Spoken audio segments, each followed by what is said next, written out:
Welcome to the AI Research Roundup. I'm Alex. Today we're looking at a paper trending on X, published on February 10th, 2026, just 5 days ago. It introduces a dual system framework called ST4VLA that prevents the collapse of spatial reasoning in robot models, boosting success rates on the Google Robot benchmark from about 66% to nearly 85%.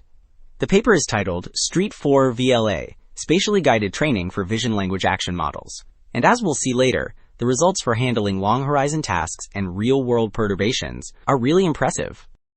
And for those interested in the implementation, the authors have shared their code on GitHub. Alright, Figure 1 breaks down the entire pipeline, starting with the data layer at the top. Crucially, the training includes explicit spatial tasks, such as predicting bounding boxes, specific points, and movement traces, which equips the system with strong spatial priors. In the middle row, the architecture divides the work between two components: a vision language model planner that generates high-level spatial prompts, and a diffusion transformer actor that executes the low-level motor controls. The bottom section highlights the payoff, showing that this approach achieves state-of-the-art success rates on benchmarks like Google Robot and WidowX. Well, to see how they achieve this, Figure 2 diagrams the two-stage training recipe. On the left, Stage 1 is spatial grounding pre-training, where the model consumes massive amounts of web and robot data to master fundamental tasks like predicting bounding boxes, points, and movement traces. This phase locks in those critical spatial priors. Moving to the right, Stage 2 shows the spatially guided action post-training. Here, the Versus LM planner receives a spatial prompt to generate a high-level plan, which then conditions the diffusion transformer actor to execute the specific motor controls. So Figure 2 described the method, and now Figure 3 proves why it matters.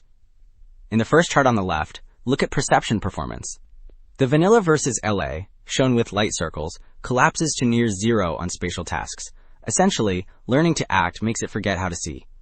In contrast, the middle chart shows that ST4VLA, the dark line, reaches much higher manipulation success on the WidowX robot. The rightmost plot explains this by showing that the model maintains high alignment between perception and action objectives. Alright. While the previous figure plotted the trends, Table 1 lists the precise impact across three categories: multimodal understanding, spatial grounding, and robotic manipulation. Notice the first row, vanilla versus LA. It shows dashes for perception tasks because the model effectively loses those abilities during fine-tuning. In contrast, looking at the bottom row, which represents the full approach with spatial pre-training, the scores jump significantly. Spatial grounding on Ref Coco G improves to over 71%, and Google Robot success rates hit a state-of-the-art 84.6%. Well, Table 2 details exactly where those gains come from on the Google Robot benchmark. The top section covers visual matching, comparing the method against baselines like RT1 and CogAct. Here, ST4VLA outperforms the vanilla baseline by nearly 20 percentage points. The bottom section, variant aggregation, shows similar robustness.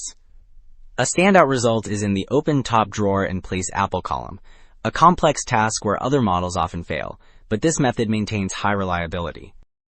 So having looked at simulation results, Table 4 shifts focus to real-world pick-and-place tasks. It compares ST4VLA against Pi0 and Groot N1.5 across various generalization settings.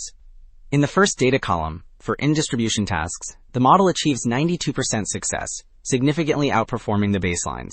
But the gap widens in the columns for unseen object position and orientation, where the competitors struggle. Consequently, the final column shows an overall average success rate of 65%, confirming the model's robustness to real-world variations. Alright. To understand the data powering this performance, Figure 24 breaks down the pre-training dataset structure. On the left, the chart reveals a massive collection of over 3 million samples, heavily weighted towards spatial grounding tasks alongside general visual question answering. The legend at the bottom highlights that this spatial data spans bounding boxes, points, and trajectories. The columns on the right illustrate the difference. While the general data preserves standard captioning skills, the spatial grounding examples explicitly train the model to output precise coordinates and subtasks for robotic manipulation. Wrapping up, two key takeaways stand out. Standard vision language models often lose their spatial reasoning when trained for action, but explicitly teaching them spatial tasks prevents this collapse. By treating spatial grounding as a distinct pre-training stage, we get robots that are far more robust to real-world chaos. That's it for this episode of the AI Research Roundup. I'm Alex. Thanks for listening.